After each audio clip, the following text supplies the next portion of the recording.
Welcome back to pixelprojectradio, the video game analysis podcast. My name is Rick, and today we're talking about the PS1 cult classic MediEvil. Before we dive in, up top I have to thank the patrons as always. It is them that keeps the wheels of this train going, so major thank you to all of the patrons. If you want to be like these fine folks and see what patrons can reap from their sowing, you can do so at www.patreon.com/pixelprojectradio. Notably not the app if you're an iPhone user. That's an important thing to note as of now. With me, I have a returning guest to the show, co-host of the 3DO podcast. We've got Thrak. Thrak, thanks for joining me, man. Hi, Rick. Thanks for having me back. We're not doing a 70 long hour RPG this time. Instead, we're doing something a lot shorter and more concise, and something PlayStation, which, being an Xbox guy, it makes perfect sense for me. But thank you for having me back. I'm doing just fine, Rick. How are you doing? I'm good, man. I'm good. Yeah, this is closer to the episode we did on Blinks, which, if you're a patron, you heard that. That's a patron episode. It hasn't been released to the main feed. A little bit closer to that. If you've been around with the show for any length of time, and you're familiar with this game, you might be thinking, this sounds like a strange game for this show to do. And you're right. I programmed this game, get ready for this, you're not going to believe this, because I liked it as a kid. That's it. And nostalgia has its dirty, dirty grips on me. That's why I programmed this game. I have very fond memories of playing this at my cousin's house. I had MediEvil 2 as a kid, not 1. But I played 1 a lot at my cousin's. I played 2 at home. I used to love this series, and I wanted to revisit it on the show. Was talking with Thrak about what he maybe wanted to do coming back, and he saw this, and he said, let's do that. And I said, all right. And we did it, and there we are. Here we are. Yep, I'm pretty easy. It's true. That's why we like you. So that was kind of my history. I got my history out of the way pretty quickly. Thrak, do you have any history with MediEvil? Did you play this as a kid, or is this your first time visiting this franchise? I have zero history with this game.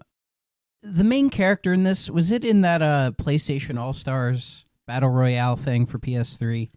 Was he in that? It was.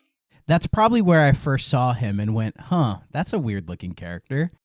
I think just over the years, it eventually, you spend your time just looking through, video game history, Wikipedia deep dives and all that stuff. That's probably how I discovered MediEvil. And looking at occasional YouTube clips, I'm like, oh, that's an interesting looking game for the PS1. That might be something worth playing at some point. And this was the opportunity for me to finally sit down and play it. Because I didn't play a lot of PS1 back in the day. So a lot of that library is very foreign to me. And as far as PlayStation classics go, this is one of the forebearers.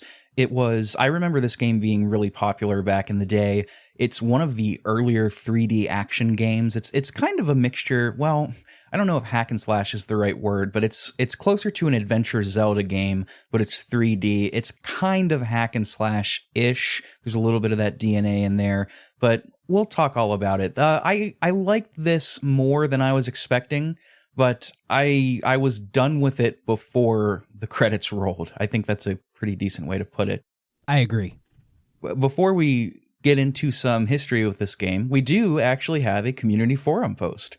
If you're new to the show, the community forum is a channel in the Discord server, which I encourage you to join. It's free. It's a good time.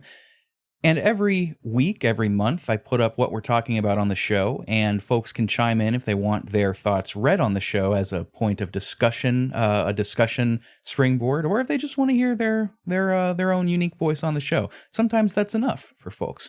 And we actually do have a response here. This is from Matt Stormageddon, very frequent responder in the community forum and co-host of the Fun and Games podcast.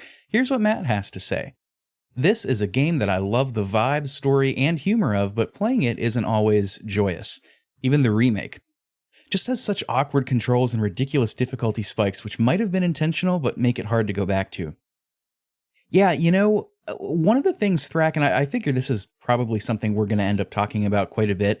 One of the things that I was thinking of while playing this was just the notion of development, the notion of progression in terms of game development philosophy and game development technical capacity, technical limitations, and how far it's come. I mean, this game, if we're putting ourselves in the lens of 1998, this is it's a good game, right? I mean, what they did with what they had at the time was really nice. It is difficult to go back to. It has shown its age quite a bit. I can't personally speak to the remake. I've only played the first level of it, but a lot of the things that this game is doing that cause friction today have just fallen out of fashion or have been improved with like technical leaps and technical growth in terms of coding and programming and stuff like that.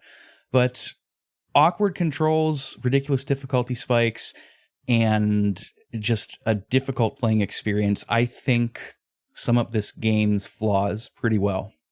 Yeah. Now, when you say the remake, are you talking specifically about the PS4 remake? Because this game does have another remake.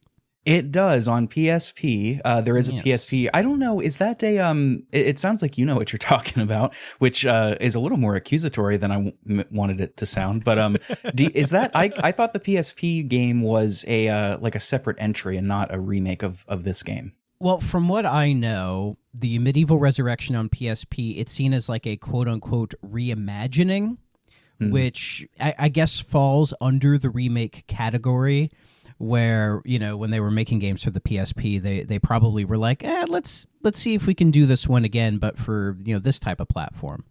And it's one of those PSP games that surprisingly didn't get a PS2 port. There's a lot of PSP games that got PS2 ports. It's a whole interesting deep dive, but yeah, like I didn't really know about the PSP one, so I started doing research for this. I knew about the PS4 remake because I think when that came out, there was a bit of advertising around it, and those cult fans being excited that like, oh, MediEvil's back, baby! Sir Daniel, he's risen from the grave for like the third time or whatever. But I agree a lot with Stormageddon's takes on it, and even yours as well, in that it's a very interesting game to look at. You know, there's something about it, the way, like sort of the way it's designed or the way it's presented is in a way that like a lot of games aren't really done anymore, and there is probably some nostalgia about that, maybe not necessarily for the game but for the time. But the act of playing the game is a much more different experience, and that's the thing. Even in 1998, there were other games that I think play a lot better, even by today's standards, than MediEvil. But I think MediEvil's probably more of an accurate representation of how games were made back then. Oh, absolutely, absolutely. Yeah, man. I mean, so this was done. We'll get into this here in just a second, but this wasn't done by a huge studio at the time. So of course there were entries on the PlayStation that were doing this a little bit better, but all things considered, I think this is really successful. Now, you had mentioned the PS4 remake. This did get a fresh coat of paint, completely remade for the PS4. It is very faithful. The levels are completely the same, and for better or for worse, and this is, again, I've only played the first level of this, for better or for worse, the combat and all of the mechanics are the same too. Now, I will preface by saying there's one specific complaint that I have that may have been fixed in the remake, but I can't remember. I haven't played the remake for a very long time. It may have been fixed. I don't know. We'll talk about it. But let's get into how this was developed.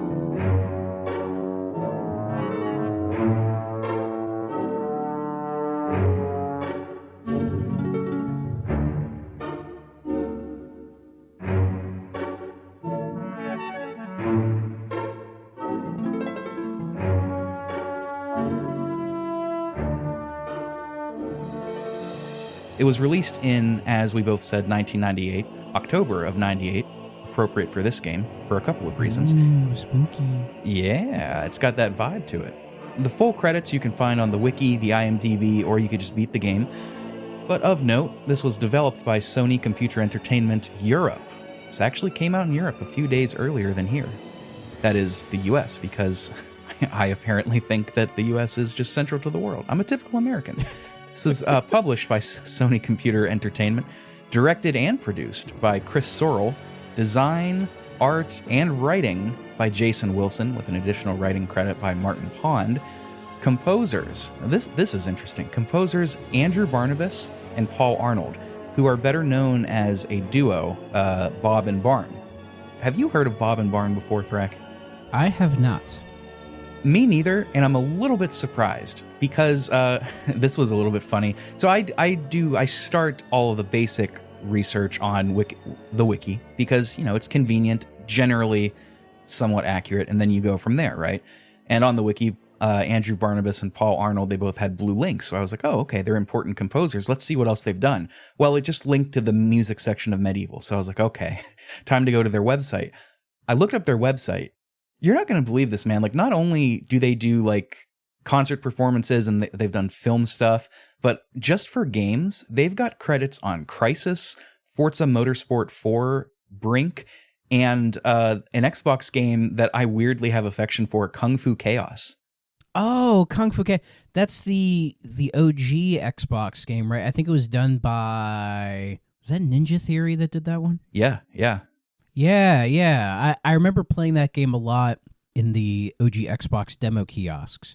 You know, back in the day when you had to break your neck to play games at a Walmart. I remember. I still have not gotten that for my OG Xbox collection, but I've been meaning to hunt it down.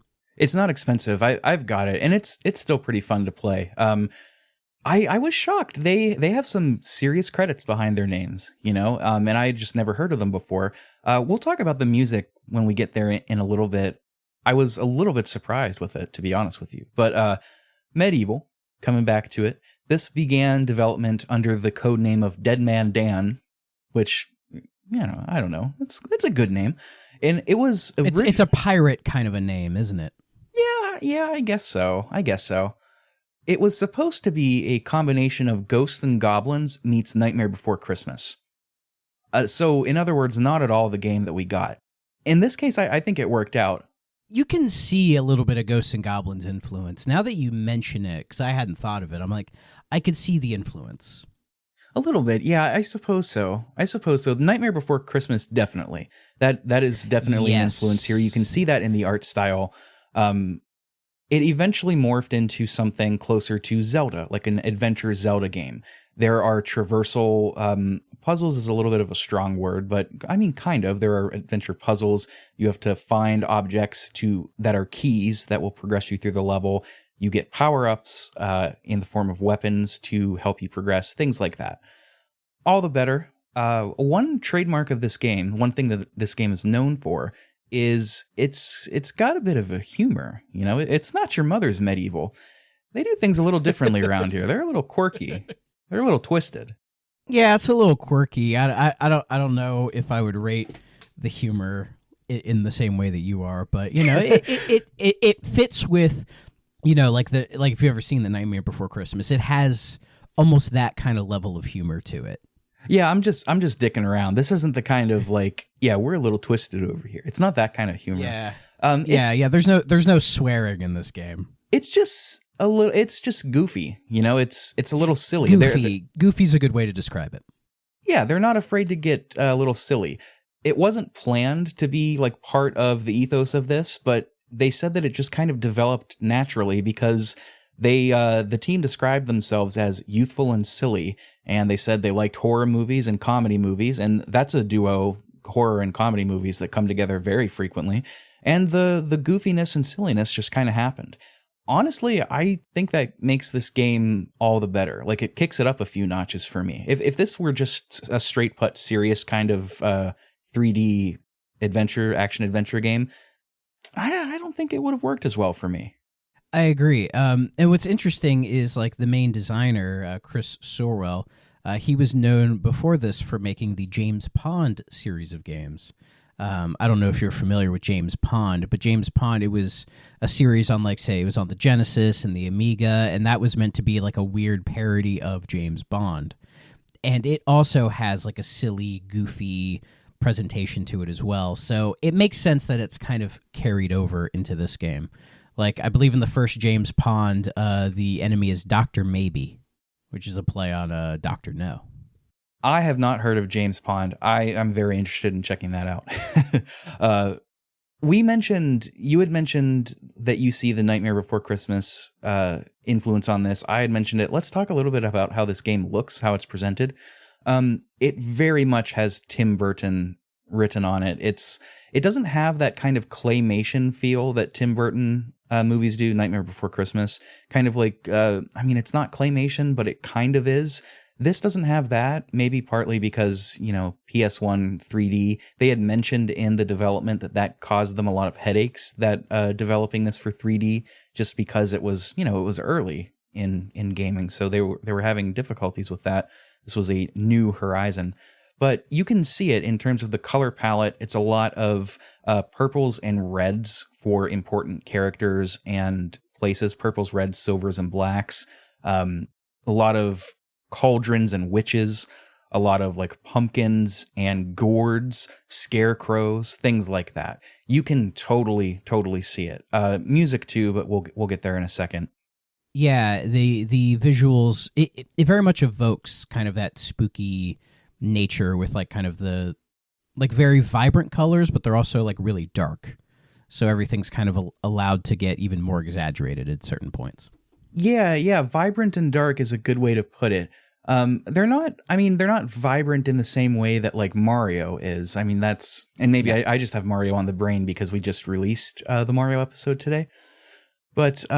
I think it's maybe a mixture of vibrant and muted. Those are kind of antonyms, but maybe that paints a better picture.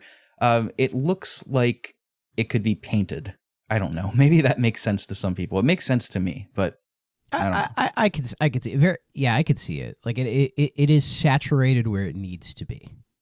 I thought the level designs were mostly pretty intuitive and pretty good. There were a couple that I did not like at all, but most of them, you're going around these levels, killing the enemies to fill up your chalice.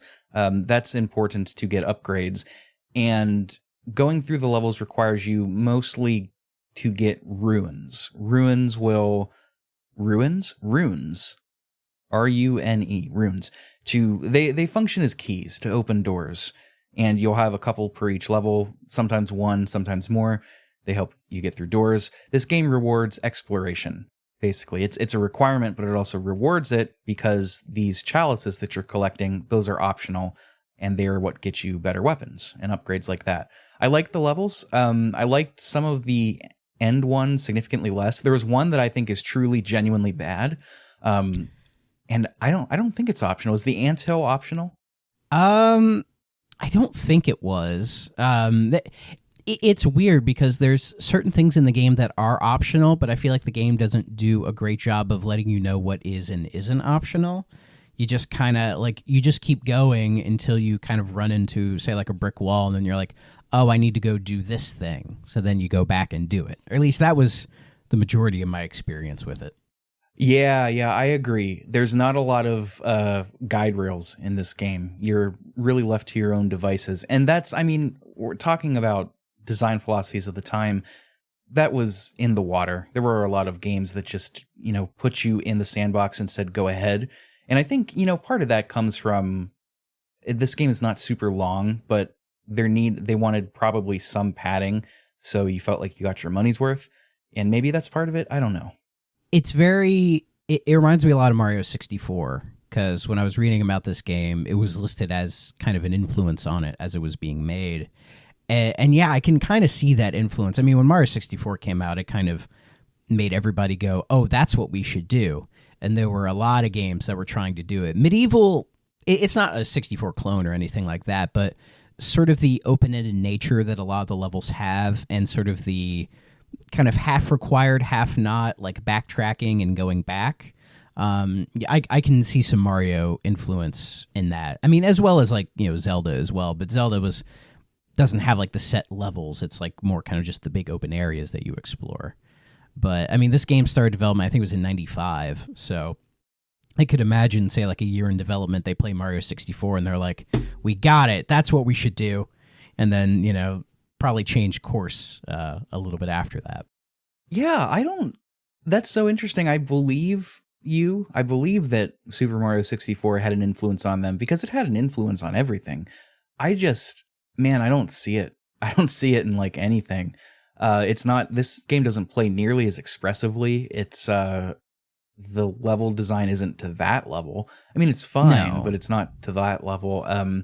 And of course the camera. Well, the camera in Mario 64 isn't exactly great shakes either. But the camera here, that's one of the two things coming to this in 2025 that I found to be really bothersome. This game was made to accommodate the DualShock, the analog controller for PlayStation. And that's great. That's really cool. You can use the left analog stick. The right analog stick is inactive, though, which is fine. I mean, camera controls on the shoulders, that was just what you did back then. Not very many. Actually, I don't know if any games use the right stick. But coming to this in 2025, it would have been so nice because the camera was my enemy a lot of the time. Like, this is definitely an era where 3D games were still new, so they weren't quite sure how to make the camera work, you know. And Mario tried with the C buttons, and the result is kind of mixed even to this day. And yeah, there were a lot of games, even into the PS2 era, that were using L2 and R2 for the camera, like Kingdom Hearts 1 comes to mind. There were games that were using the right stick for camera, but it was still like a very new thing at the time. Famously, there's a game called Alien Resurrection on the PS1 that is one of the first examples of the modern first-person controls where you move with the left stick and aim with the right stick. And it was criticized back then for that style of control, but has aged very gracefully.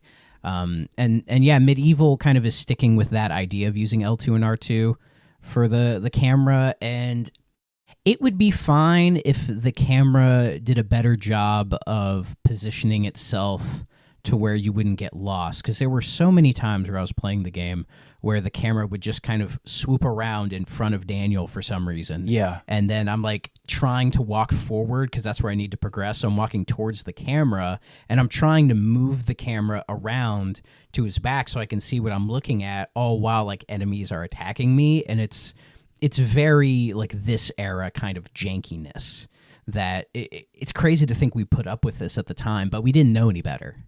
Right, you know? Right, exactly. And for that reason, it's hard to fault this game for it. Again, that's what I kept coming back to playing this, is just thinking about how far we've come. And, you know, viewing this through a 2025 lens, it would be totally unfair and meaningless and trite and shallow to say, well, the camera kind of sucks and there's no lock-on mechanic, which, for the record, a lock-on I think there button, is a lock-on mechanic, isn't there? Yes, I misspoke. A lock-on mechanic is there, but there's no manual lock-on button, which is That's thing true. That I really, really, really wish this game had. But yeah, especially for some of the bosses. Especially for some of the everything, because what what this does, the lock-on mechanic being automatic and just kind of left up to the system to assume what you want, along with the camera kind of just doing whatever it wants in tight environments, it leads to this franticness of play where instead of fighting like a knight that Sir Daniel Fortesque is, you're kind of just running around a lot, just running around in circles, just pecking away at enemies, just hit, run around in circles, hit. And that wasn't super fun for me. That actually kind of sucked for me. Yeah, it wasn't fun for me either. I mean, I can enjoy hack and slash games, but I think they have to have much better like hit detection than this game does, or at least better ways of showcasing the player that your hits are connecting. Because there would be so many times I would like mash the attack button on an enemy and it just didn't look like I was doing any damage to them. And then they would just kind of magically die. And it's like, oh, well, I guess this worked out. You know, it wasn't very satisfying as far as like the combat was concerned. Like none of it really felt enjoyable to fight anything. Like the traversal and the platforming was perfectly fine, but I don't know, the combat did leave a lot to be desired for me. Yeah, I'm in total agreement with you there. But speaking of the combat, and we're kind of talking about how the game plays, why don't we go ahead and just talk about mechanics?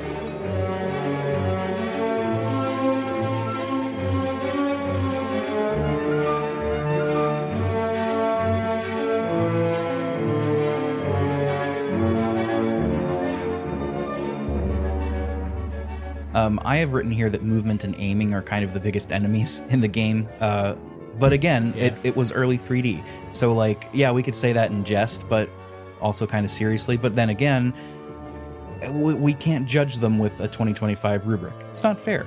It worked for the time. Coming back to it, yeah, like Matt said, it's a little clumsy. It's a little, growing pains have happened. And we're better off for it. But even if you compare it to, say, other games that were coming out around the same time, like this same year, I think Banjo-Kazooie came out, and I think that game controls far and away better than MediEvil does, just comparing them side by side. So, but to be fair, I think MediEvil is just, I think as I'd said earlier, it's far more representative of games that were made back then, where 3D, as we said, was still very new, and they were still trying to figure out how to do it very well. Like, it wasn't really until the PS2 era where people kind of figured it out. And even then, there were still some issues with it. Also, too, the 2 games that you listed were by developers that worked with Nintendo.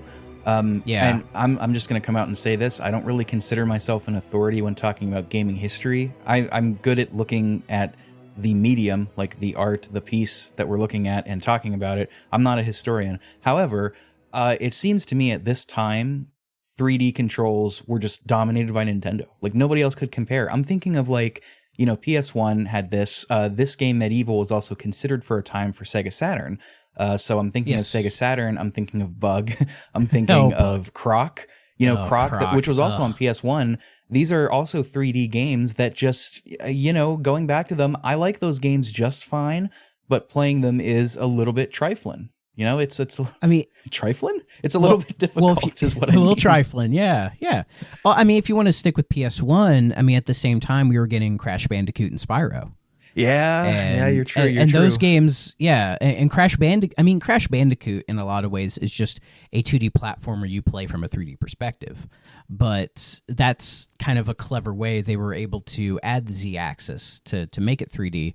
And then, Spyro the Dragon was, to me, I think making strides in what 3D platformers could be, like even going beyond, say, what Nintendo was doing.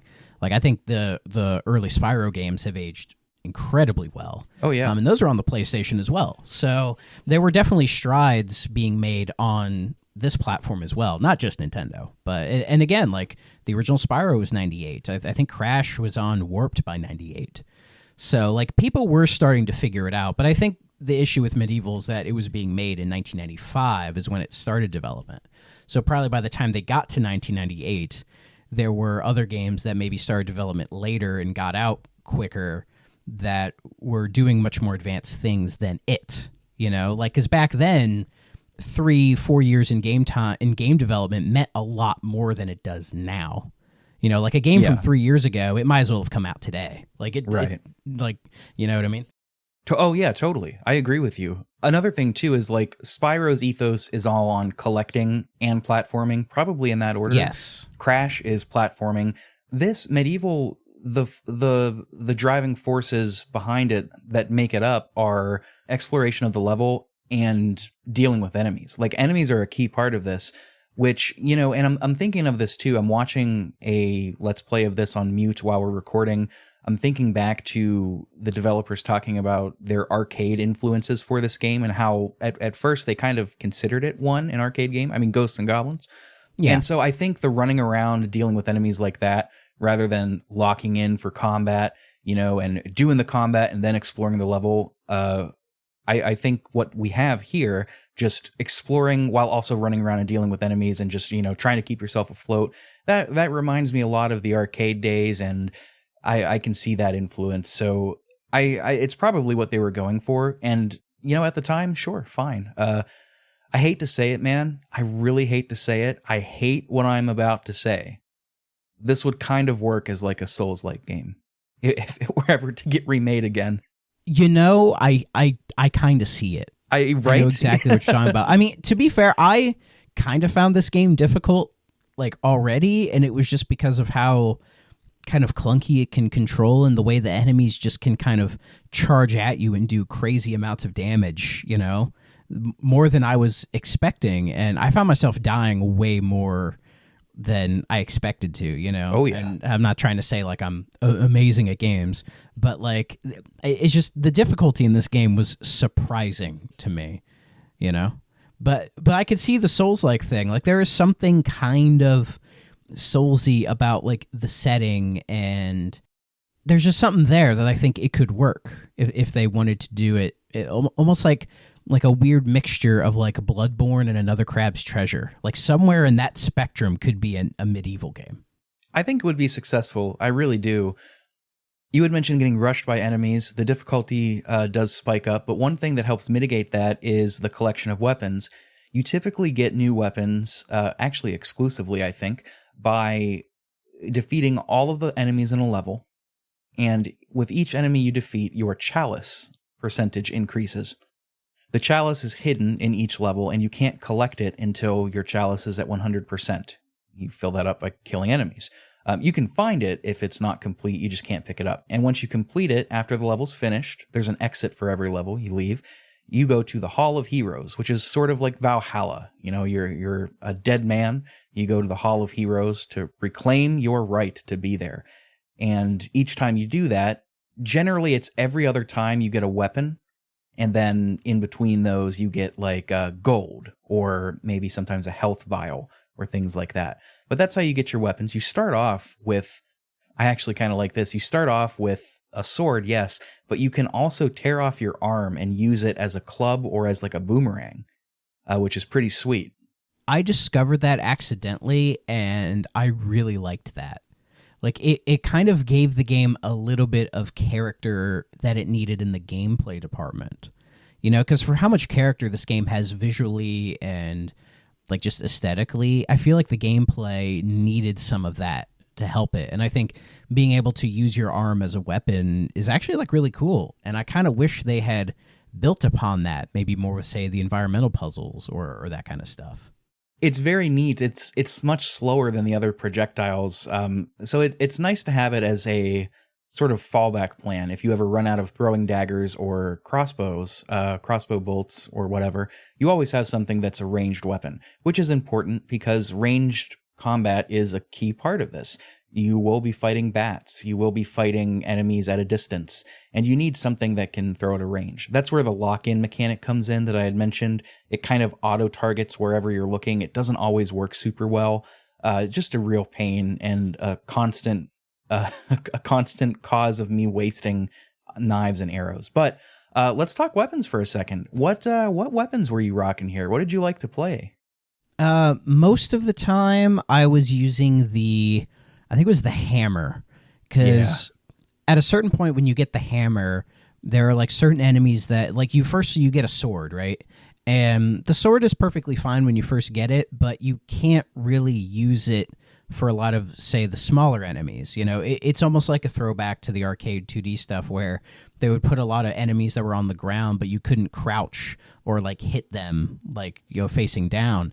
So the game gives you a hammer, and its main attack is being able to smash things, you know, that are on the ground. And I found myself using that an awful lot just because of how effective it was in combat. And it's weird. The game gives you two different attack buttons, but I feel like there's not a huge amount of difference between them. Like, the main difference is the secondary attack, you can charge it up and use it to, like, you know, almost create like a shockwave with, say, the hammer, which I found very effective in certain areas. But that's what I was using more, just kind of out of efficiency.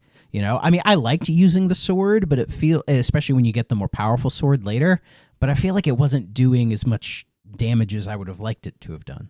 Yeah, the hammer is definitely much better. That's what I used most too. That shockwave, I actually liked the 2-button system. You trade off efficiency, or you trade off quickness and speed of use with charging it up. But when you charge up the hammer, like you said, you deliver not only a blow, but a shockwave, which can be really useful in some of the gauntlet levels. Or with the sword, whether it's the short sword, the broadsword, the magic sword, whichever one you're using, that charging up of square lets you do like a Zelda spin attack, which, you know, except since Dan is a dead skeleton, he just spins from the waist up while he's running, which is pretty cool. I like that quite a lot. Yeah, I did like that. Yeah. Again, there were a little bit of quirky bits in this game that I really, really liked. I think it needed more of that stuff. Did you, now, as far as weapons go, there's one in this game that is just bizarre. Did you get the drumstick? No, I never did. I mean, there's the club, but I'm assuming the drumstick is different from that. The drumstick is a chicken drumstick. Nice. And when you get it, you only get one. And the reason that is because it's so powerful. You throw it, and it doesn't have great distance, but if an enemy picks it up, they eat it and turn into a roast chicken that Dan can then pick up and gain like 20 health. So it's kind of broken, but you only get one, and the only way to get it without exploiting a bug, is I think you get it from collecting 7 amber in the anthill level, and if you want another, you have to do that again. But there's an exploit to get around this. There are enemies in this game called imps, and they steal your items, and that includes weapons. So they can steal your sword, your shield, things like that. And if you let them steal your drumstick, you can then buy the stolen goods back in each level. There's a little what do you call it? A gargoyle mask thing that you can talk to. It's like a merchant. And if one of the imps steals your items, you can buy them back. It's kind of like a penalty if you don't kill them to get it back. But if you buy back the chicken drumstick, it gives you 30. Just, I guess it's like a code thing. I don't know. But you can exploit that to get 30. It's a broken weapon. I didn't do it because the anthill level is shit. It is terrible. I hate it so much, dude. It is the worst level in this game. Yeah, some of the Pumpkin Gourd levels I didn't like some of the more like kind of Pumpkin Hill levels I didn't care for, but yeah, the anthill level was pretty not great. Yeah. I think you're more passionate about hating it than I am, though. we can maybe talk about our favorite and least favorite levels when we get to like our playthrough experience, because there's not a lot of story to this. We could talk about it, but we're not going to go beat by beat. Before we do that, though, let's sit on music for a second. Good old Bob and Barn.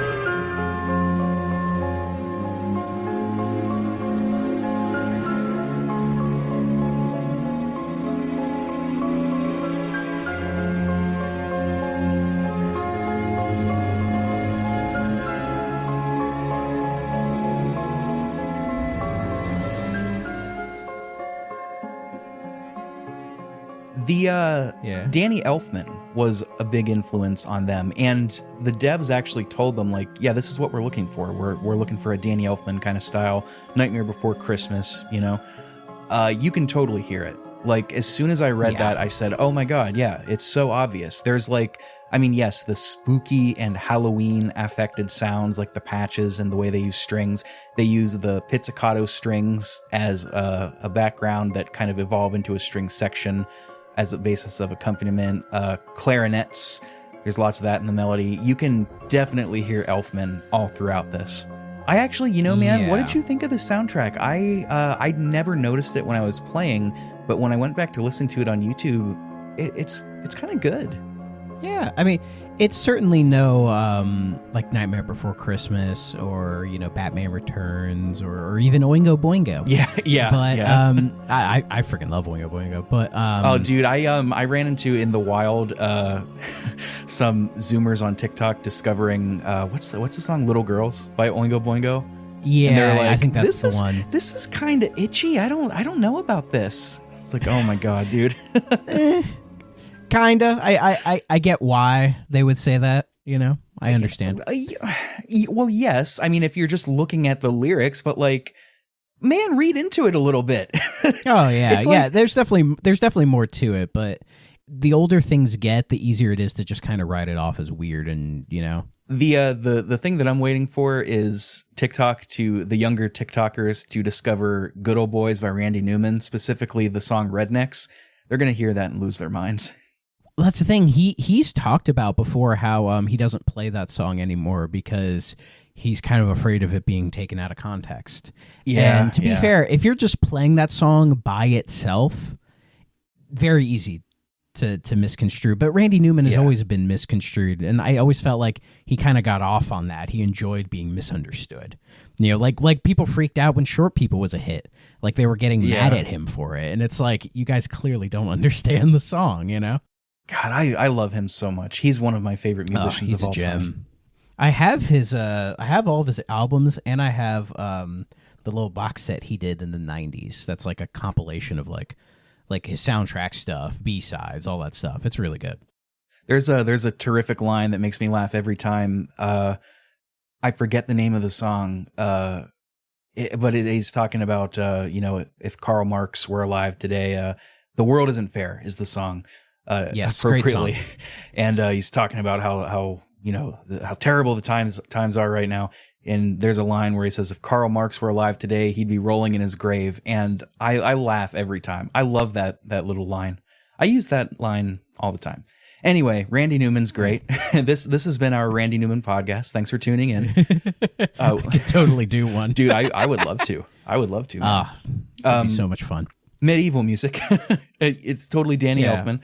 You can totally hear it. And it was like, as with Tim Burton, like they were sort of the hot shit at the time, Mm-hmm. Like this was really like peak Tim Burton era. Like I'm really not the biggest Tim Burton fan. I think he's overstayed his welcome, and I think some of his fans can be kind of annoying. Oh, dude! But in this totally. era, like Beetlejuice, Edward Scissorhands, Ed Wood, like he was making some really high quality stuff, and even Danny Elfman. I think Danny Elfman has always been pretty solid as far as his soundtracks go. So I totally get why they were trying to go for that feel, and yeah, it does a good job of sounding like Danny Elfman. Like I wouldn't be surprised if somebody, just kind of assumed it was. Especially because he did so much work back then. And especially because Bob and Barn, like they know what they're doing. Like they've got credentials. They're not just like people that the dev team knew. They're proper, they work in the field.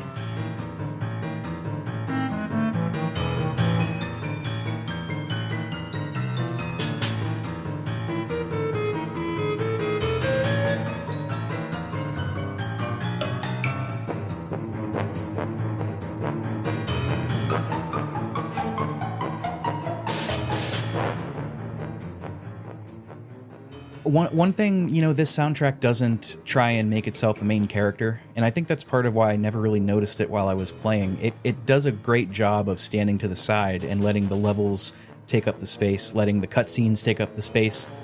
That's one thing we didn't mention. At the beginning of most levels, there's a little cutscene that introduces it. I liked all of these. I thought these were really nice. There aren't too many of them, so it's not like they suffer from abundance, like there's too many, they had to work on too many.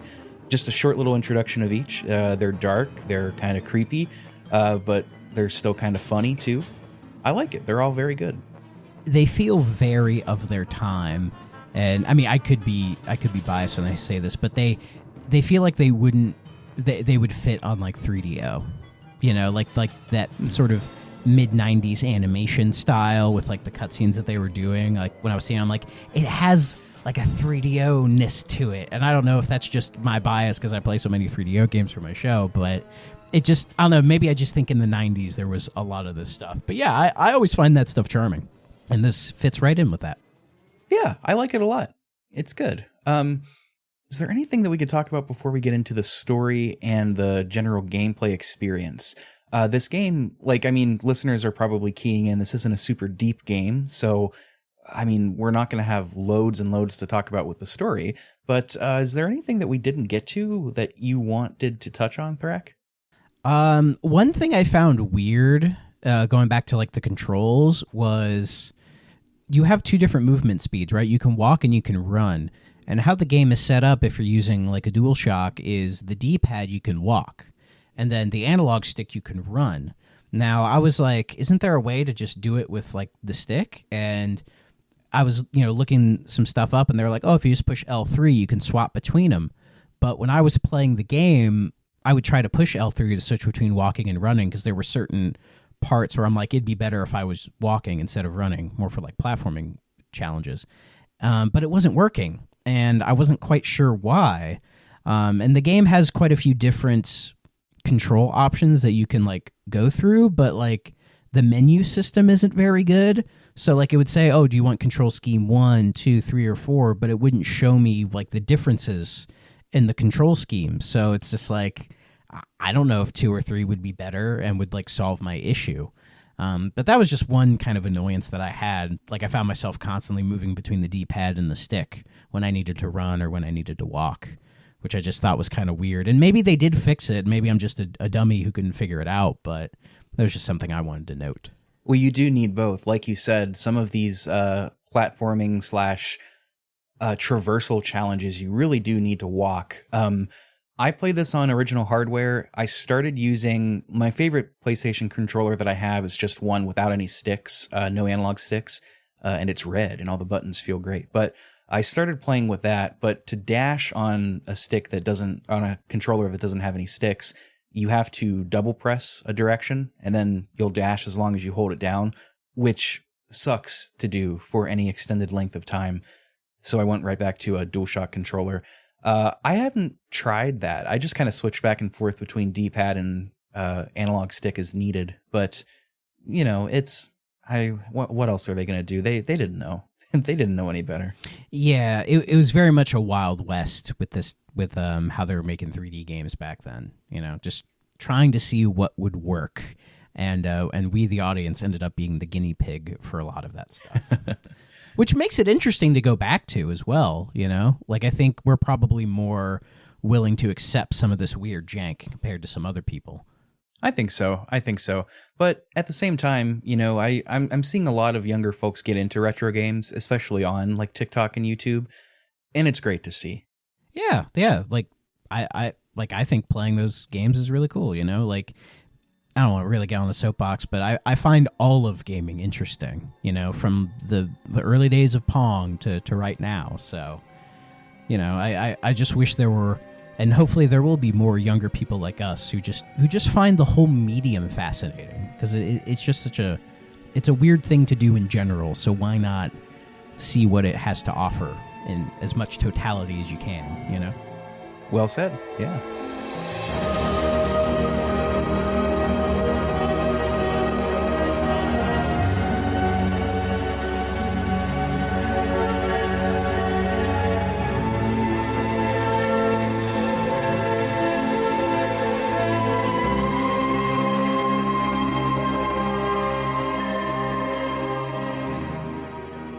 All right, let's talk story/play experience.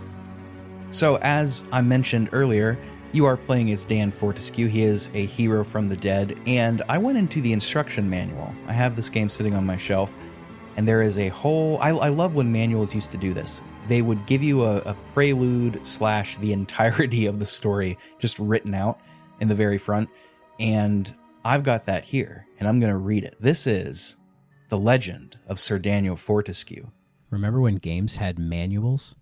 I do, and I miss those times. I do too. All right, Joey, can I get some music? Can we put some music on? Thank you. The history books of Gallowmere tell of a hero, Sir Daniel Fortesque, who single-handedly halted an invasion by the zombie hordes of Xeroc the Sorcerer. But then, history books are often known to lie. For years, Daniel Fortesque had regaled the nobles of Gallowmere with tales of slain dragons and vanquished legions.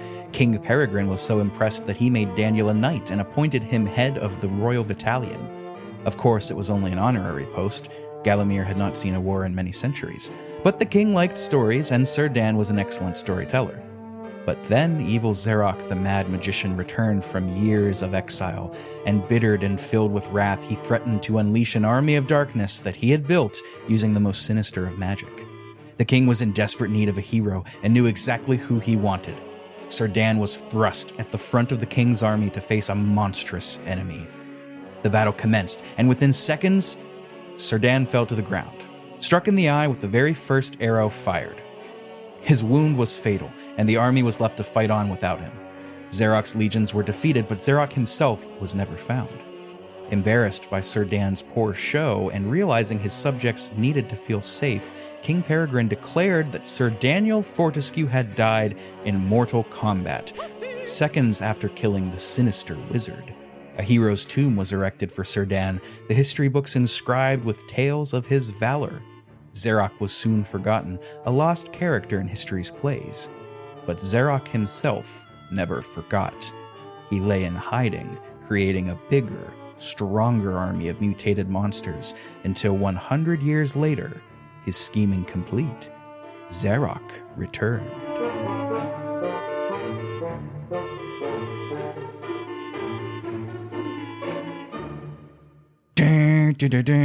And scene. I would like to say, I am available for your voice acting needs. My rates are low, because I don't know what the hell I'm doing, but I'll do it. Tell me these guys were playing a lot of D&D without telling me they were playing a lot of D&D. It's pretty cool, though. Like, I love this premise that you are known as this amazing warrior, but the reality is you're a bumbling buffoon, a total loser, a bozo that got murked with the first arrow shot in the entire war. You just went down immediately. It's a great premise for a game like this. Like, it's so good. And that's one of the cool things too, is when you're in the interim levels in the Hall of Heroes, when you collect the chalice, you go to the Hall of Heroes to get your rewards. They're given to you by the spirits of warriors that have fallen, actual great warriors that fought alongside you. And some of them, you know, they're like, oh, wow, it's Sir Dan. Oh my gosh, I've heard of you. You were amazing. And, you know, Dan talks in this kind of muffled Simlish, I think is how you put it to me. Yeah, he's like, and but or almost like a Peanuts adult, you know? Yeah, kind of. But Yeah. some of the spirits of the warriors here see you for what you are. They know that you're a has-been. They know that you're a fraud, and they just disrespect the shit out of you. It's pretty funny. And Dan just takes it. You know, he's like, whatever, or you know, rah rah rah rah rah. And kind of sounds I mean, like that's that, the appropriate response when people are talking shit. Just yeah, just walk away. It kind of sounds like that one guy off of that show Chowder that came. It was a little after my time, but do you know what I'm talking about? I know of the show Chowder. Yeah, I don't think I know the specific character though. He's I think Chowder was a little past my time too. Yeah, well, yeah. I mean, we're like the same age. We're old. Ripe old age of 32. But I'm a little younger than that. But not by much. That's the story of MediEvil, and going through each of these levels, you don't really complete the story. It's just the story at the start is Zarok has returned, Dan has come back from the dead, and you know, you get to the end and you fight Zarok at his castle, which we could talk about, but that's really it. You know, that's the story. Well, that's the plot. The story is what happens in the levels. Is that how I phrased it in the Super Mario Wonder episode? I can't remember. It's probably, yeah. But yeah, it's very much trying to be like the relatable kind of underdog story kind of a thing where it's like you want to be the great hero, but like you die immediately. But like they cover it up to where, oh, you are a hero. And then he comes back and is like, I'm the hero. I guess I got to be the hero now, you know? And it's trying to like make you get behind Sir Daniel as a character, you know? And I think it does a good job. Like I like him well enough, you know? Yeah, it's fun. It's a lot of fun. The levels themselves, there are a lot of them, way more than I remembered. Arguably more than there should be. Oh, totally more than there should be. Like I said, man, I was done with this several levels before it was time to quit. But they start off leading you in with a very respectable difficulty curve. Like they start off nice and easy, and they give you some challenges, and it's all good. The spikes come a little bit later, but I thought the beginning of this game was really strong. The beginning, you start off in Dan's Crypt. That's where you kind of learn the game by reading these tomes, talking to these gargoyles that have fantastic voice acting. Fantastic, let me amend that. Fantastic 90s voice acting. It has risen again. Sir Daniel Fortesque. See? The hero of Gallowmere who fell at the first charge. The fog of war and the shrouds of time conspire to turn the arrow fodder into the saviour of the day. But we knows better. Oh, yeah. I love the voice acting from this era because you sometimes get like genuinely really good performances, but most of the time it is people just hamming it up because these people making games back then didn't really know how to properly like voice direct people. You know, and probably a lot of the voice actors they were using were like either doing like anime or, you know, or just, you know, they were cheap talent. So it was easy to kind of get them in. And so they would, you know, be like, oh, get them from the community theater. So they sometimes will get really hammy and overact, you know, but not like my reading of the story, which was impeccable. No, yours was perfect. But it adds to a lot of the charm. And with how this game is like meant to be more kind of goofy and lighthearted, that sort of voice acting perfectly fits. Like you don't want people taking this too seriously, you know? You're not going to get Meryl Streep doing this. No, you're not going to get Meryl Streep in any video game. Speaking of perfectly fitting, let's take a listen to some of these gargoyles telling us about Sir Dan. Let it alone. Fate has given it a second chance. A chance to forget the ignoble truth. A chance to defeat Zarok and live up to the legend. We hopes it does well. Great stuff, right, Thrak? Oh, just beautiful. I particularly like the part that I liked because we just listened to it. That was a good part. Yeah, we totally listened to that at the same time as you did, audience. I don't know. Yeah, let's talk about some of these levels. The first level after Dan's Crypt is a graveyard. It's pretty standard. There's a couple parts to the graveyard. I know that's not the proper name. Let me look at this long play. It's not titled. It's I think it is out. just the graveyard, isn't it? The graveyard followed by Cemetery Hill. That's what I was thinking of. And then that's followed by Hilltop Mausoleum. That's kind of a trio of levels that lead into the first boss, like at least design-wise, is far and away my favorite. He's like a demon that's made out of stained glass. That is so badass.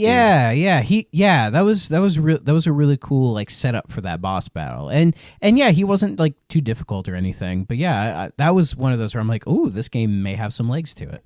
Yeah, I don't think any of the bosses reach that height again. They really led with their best foot. I don't know. How did you like the early parts of this game? What are some of the levels that stood out to you? Let's see. The ones I really liked were, I quite enjoyed like the main graveyard level because I think it's one that you have to return to like at least once or twice. Yeah. So it's cool to kind of see that level kind of take on different sort of like different identities as you go through it, like getting new abilities. That one was pretty nice. Later on, there's the Asylum Grounds, which is more of like kind of the mazy level. I quite enjoyed that one. Is the Asylum Grounds, is that the one where you have to go to the level with Jack of the Green that gives you all the riddles? I think Jack of the Green sounds correct, yes. But I enjoyed that hedge maze. Like it had some slightly frustrating puzzles, but it was nice to see like some different game, like a bit of a gameplay change up at that point in the game. And I don't know, I always like kind of like hedge maze or mazy type levels in games. Maybe I'm just a weirdo, but I liked sort of the different identity that level kind of presented itself compared to say some of the other ones, particularly a lot of the like the Pumpkin Gorge and Pumpkin Serpent levels, which I was not too big of a fan of those ones. But, we can get to that later. I thought the ghost ship was cool. The ghost ship was very cool. The maze level, I want to go back to that real quick, the Asylum Grounds. You're dealing with this talking head on the wall, Jack of the Green, who gets frustrated as you solve his riddles because he puts so much work into them. Greetings, Sir Fortesque. My name is Jack of the Green. I am the master of riddles, and this maze is my domain. You are free to leave, but only once you've answered 4 riddles. Puzzles so fiendishly difficult, so perplexingly complex, that no man has ever solved them. Ha, ha, ha. They're so difficult, too. The first one, so each of these, he's got his riddles 4 that you have to solve to get out of this maze. The first one that he gives you, and he's like, "You'll never solve this one," is... Now, try my first riddle. At night they come without being fetched. By day they are lost without being stolen. It's like, that's baby's first riddle. That's stars. It's so easy. Yeah, and easy peasy. There are hedges in the shape of stars that you just go around in this maze and hit, and then you go back and talk to him, and then he'll give you a couple more riddles. And as you solve each one, more of the maze is open to you. The enemies are like hedges that spit fire at you. There are these like, I don't know, on the PS1, they all kind of just look like little guys, like little fucked up guys, little demons. That's what I called them, little fucked up guys. Yeah. But that was cool. I did like this level. I mentioned that I hated the anthill level. I just want to circle back to that real quick and talk about why. Literally, because that's what I did in that entire level, is just constant circling. Anthills, when you think of an anthill and like the tunnels underneath of it, you think of like mazing, sprawling, turning tunnels, right? Because that's what ants do. And that's exactly what this level is, which in and of itself wouldn't be bad.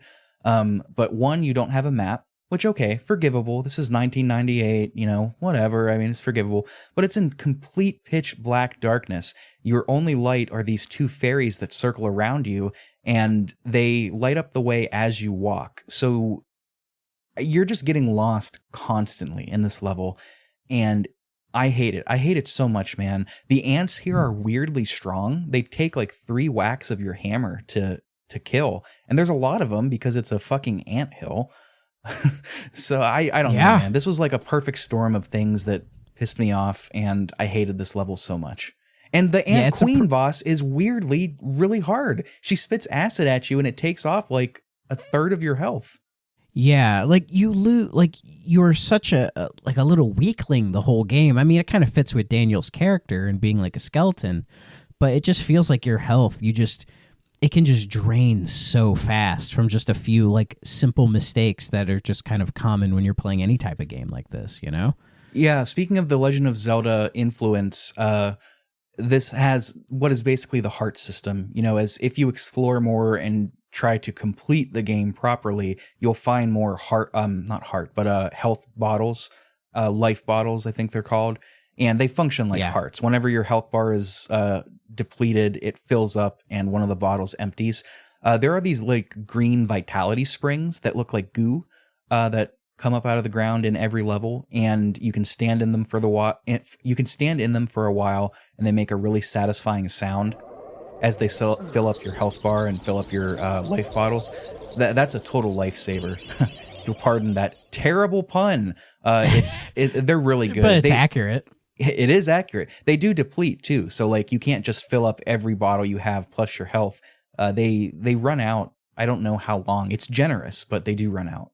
Yeah. They were definite lifesavers, as you had pointed out. And I didn't get that.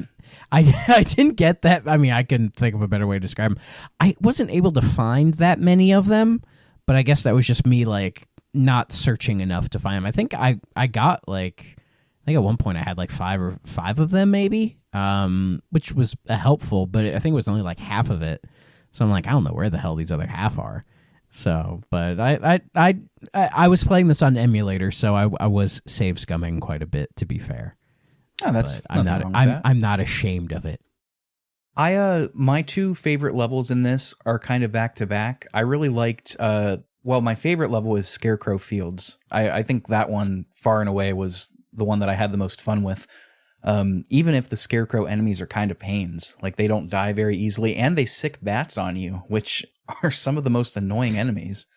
I liked the was it like the little gremlins that were controlling those robots? I liked those because I was like, that's weird, but I can vibe to it. They're very easy they're very easy to beat once you figure it out.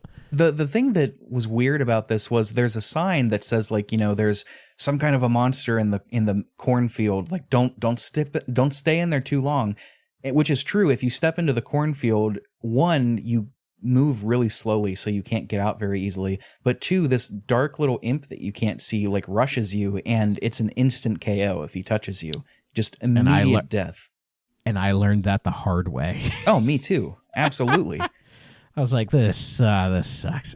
But if you're able to avoid that part, the rest of the levels, not really that big of a deal. At least I didn't think it was that big of a deal. Like there weren't too many enemies like swarming you. It was pretty easy to kind of navigate, and yeah, it almost had like a Wizard of Oz quality to it. I don't know what it is. Something about cornfields always reminds me of Wizard of Oz.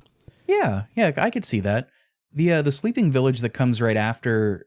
I mean, you have to find like the crux of this is finding a bunch of items that let you get out of it's a scavenger hunt kind of a level with like puzzles to figure out how the pieces go together. But all of the not all, but most of the enemies here are people that have been just taken over by the evil spirits, and you're not supposed to kill them because they're real people. They're normal people. They make hilarious sounds when they're coming after you. Like I know the game. I don't know if it was the game specifically or if it was like retro achievements, but it got mad at me when I stomped one of the kids. Because like there was a kid, like the little devil kids who come out and try to like poke you, and they're like really fast. Like by instinct, I smashed one of them, And I think I got a retro achievement that was like even the children or something. I forget what it was called. I don't know if you use retro achievements, but they can make some of these games really really entertaining. Well, another thing in this level that kind of dates this game is after like halfway through the level, enemies will come in that you can kill and you're supposed to kill, but they're like Russian troops, like Russian troopers with guns. Yeah, I think I remember those. Yeah. It's like, yeah, that kind of puts this game in the 90s when people were still like, well, I mean, I guess it's kind of come back, what, with Trump and Putin, but... America loves to view Russia as the big bad guy, which I've never honestly fully understood, but that's another podcast. It's true. Not this one. Yeah, I don't know. Like, I kind of like the levels less as I went on, but I think part of that is just I was getting a little tired of it, and it was wearing out its welcome a little bit. I don't really have like a ton to say about the ending ones. The what's that one where the I think it's like the marshlands or like the swampy area where the enemies are kind of coming out of the swamp, I think it's called the Pools of the Ancient Dead. Yes, Pools of the Ancient Dead. That is exactly the one I'm thinking of. Yeah, that one was kind of...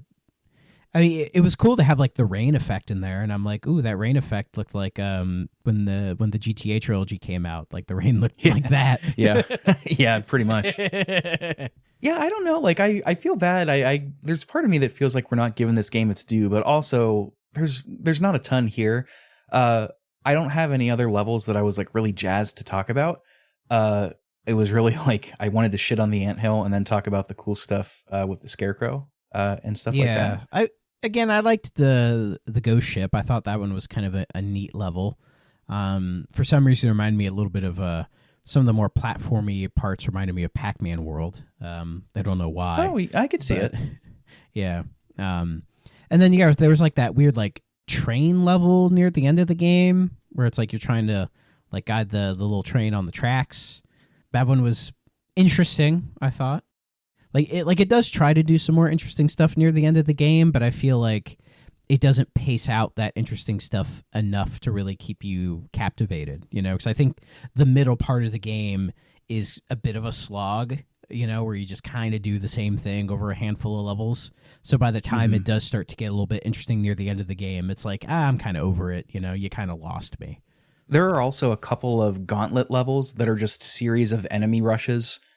I hated those levels. Those were my least favorite. I mean, game, I'm not a huge fan of this game's combat. So doing that kind of rush thing, it's like, I don't want to do it, But I mean, if you have to pick if you have to pick something as this game's strong suit, it's probably, it's either visuals or exploration. It's not combat though. So like those levels were a real drag. There's only like 2 of them, which, good for them for realizing it, I guess, but they're long. Yeah, I feel like if this game was more of a pure platformer, like a Mario, than like an action adventure hack and slash thing, it probably would have worked more in its favor. Like if it favored like platforming challenges, solving puzzles, exploring more than combat, it probably would have helped. Yeah, I think that last qualifier, more than combat, is good. Like I like the combat being there. I agree with you. I think the scales are just a little imbalanced. Yeah. Now you said you played MediEvil 2 back in the day. I mean, we could talk about that later if you want, but I think you told me it was better than this one. I remember it being better. I haven't actually played it. I mean, I hope it is. It's a sequel, so. The main things I remember about that game is you get guns. The blunderbuss and the Gatling gun are like 2 of the weapons you get pretty early on. I'm in already. The first big boss battle is a Triceratops skeleton, not a Triceratops. Is it a Triceratops? Yeah, a Triceratops skeleton in a museum. A key mechanic of that game is Dan takes his head off and puts it on a hand, like a walking hand that you can see in these levels, and you like kind of explore that way. And it opens up with this obnoxiously British ghost that this is.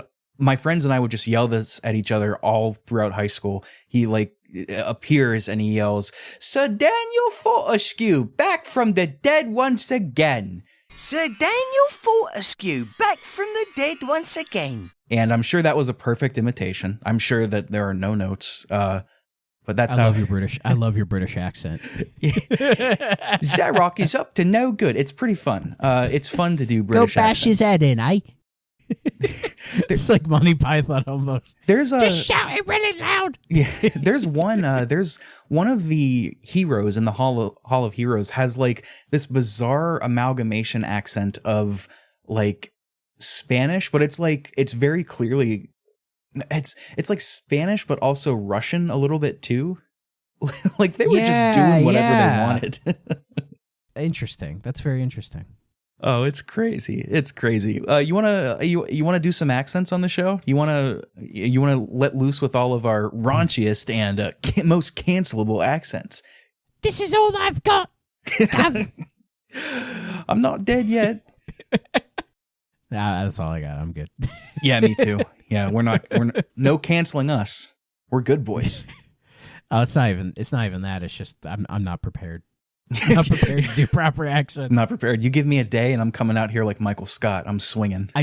I do a really good Ohio accent. You can hear it right now. It's really good. I've been hearing it this whole time. Every so often, the Pittsburgh slips out of me, like whenever I say vowels like house, and like sometimes it comes out as house, but it's like I don't like it. That's okay. I don't know. I mean, who likes Pittsburgh anyway?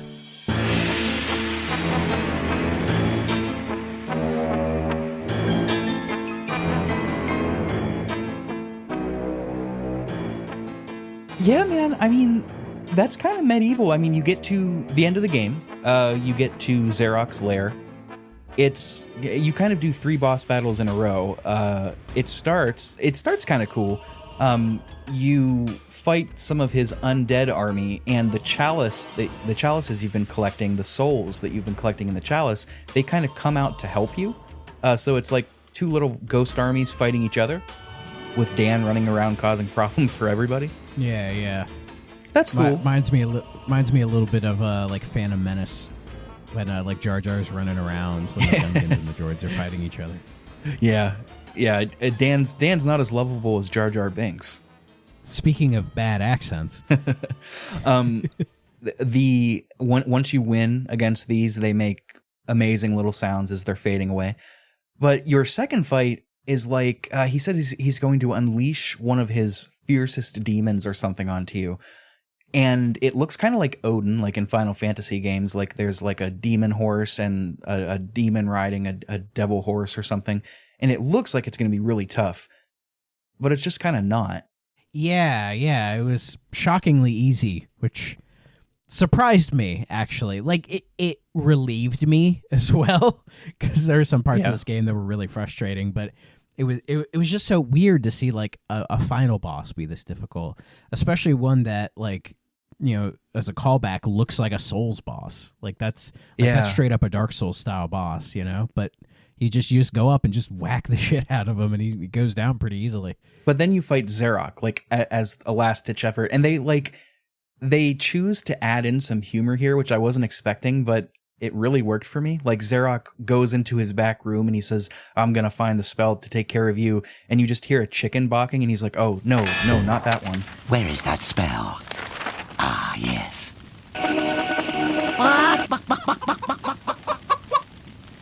No, not that spell. And then you hear more chickens barking and he's like,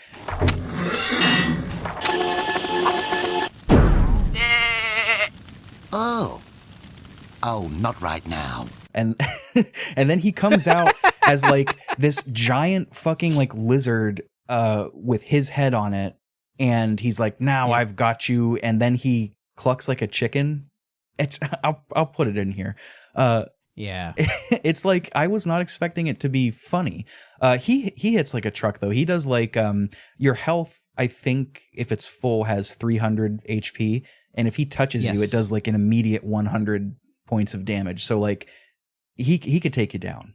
Yeah, basically if you just run around like as best as you can to just try to try to get behind him and slash him a couple times, you'll be just fine. But it's easy to die from him quite a few times, especially when he can just kind of charge you pretty quickly. Once you beat him though, he, has his little yelling final boss yelling no sort of moment, and then a piece of rubble falls and squishes him with a little squeaky toy noise. Again, like they're being funny here at the end. And that's very, very Warner Brothers. And that's it. The castle starts to collapse. There's a cutscene of Dan escaping, and then Dan gets his reward in Valhalla. This game's version of Valhalla. He lays down to sleep. He's back in the Hall of Heroes. He does a big old somersault. Somerset's a place in Pennsylvania where the planes crashed. He does a somersault in Somerset. Yeah, and they never did find all the wreckage. He does a somersault off of the table. He like gets his wine. Everybody claps, and he gets his hero's reward. And that's the ending to MediEvil. It's a fun little game. I probably won't revisit it anytime soon. I had a feeling like when I started, I was like, I know I'm not going to get to the remake. Maybe after I record the episode, I'll play the remake. I don't really want to. Like I just don't. But yeah, you know. The reviews I saw of the remake were it didn't do a lot to improve on some of the weird control from the original, which is like really interesting to me because it had been like 20 years since the original. You think they would have tried to smooth some of that stuff out, but I guess they didn't as much as people would have liked. At least that's from the reviews I read. Just even if you're going to keep the hack and slash like mash X to attack, that's fine. Just let me lock on with R1. That's all I want. Yeah. A lock-on would make some of the stuff a lot easier. Oh yeah. That's like my number one complaint here, and they could have done that for the remake. And to be fair, that's the one thing I mentioned before. Maybe they did. I don't remember that. I only played the first level and really only used the sword. So maybe they did do that, and if they did, well, I'll eat crow. But you know, if they didn't, that's a major misstep. A skeleton of a crow. Yeah, that's metal. So the remake, it was developed by a company called Other Ocean Interactive. And they have an interesting collection of games to their name. They made such classics as Dark Void Zero on the DSiWare, which is actually a really cool game. They did a lot of like phone stuff early in their days, like a lot of phone games. And then kind of moved into making some like stuff for the Switch and like the 3DS and all that. But it feels like the MediEvil remake was probably like the biggest thing they did as far as like project size is concerned. So interesting that they were selected for that. Yeah, that is weird. I'm looking at this now, like South Park Tenderman's Revenge and Super Monkey Ball, the for all-time iPhone. Classic. Yeah. Yeah. They ported Costume Quest 2 to the Wii. I mean, I like Costume Quest 2, but I'm sure the Wii port's just fine.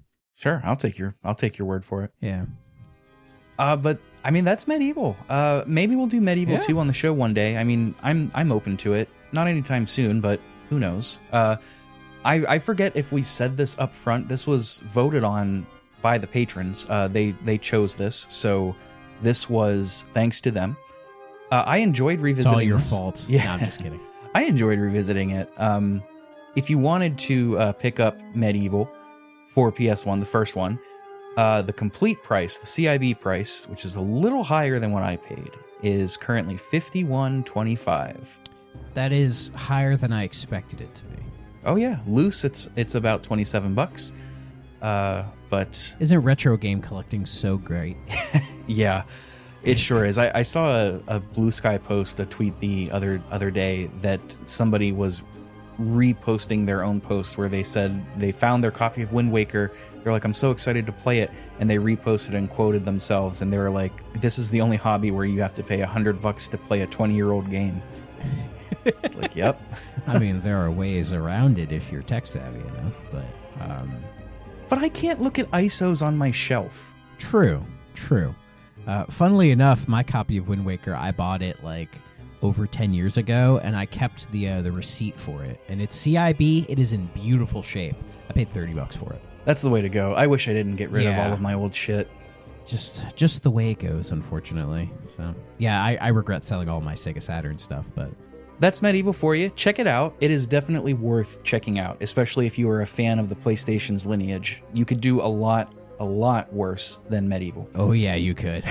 It's a charming little game for its time. I see why it has the cult following that it has, but to people who would want to play it, don't feel like you have to beat it. I don't think it's a game that like you have to beat to feel like you experienced. I think if you put a few hours in it and go, yeah, I'm good, then I think you're all right. You know what I mean? It's not a game you have to see to the very end. So, yeah, I completely agree. Yeah, and it's not the best game that this dev studio made, in my opinion, because they've made a couple other games that I like more. Now, Thrak, you are a returning guest to the show. You are co-host of the 3DO podcast, and if memory serves, you were the one that came up with the 3DO podcast. It was not me. It was all Bill. Bill does all the work. I just show up and shoot the shit. That Bill tells a different story as to how it came to be, but he created it. I resurrected it. Oh, true. That's true. That's true. Either way, you are a co-host of the 3DO podcast, which is, as far as I'm aware, the only active 3DO centric podcast that is going on right now. All about number one in the world.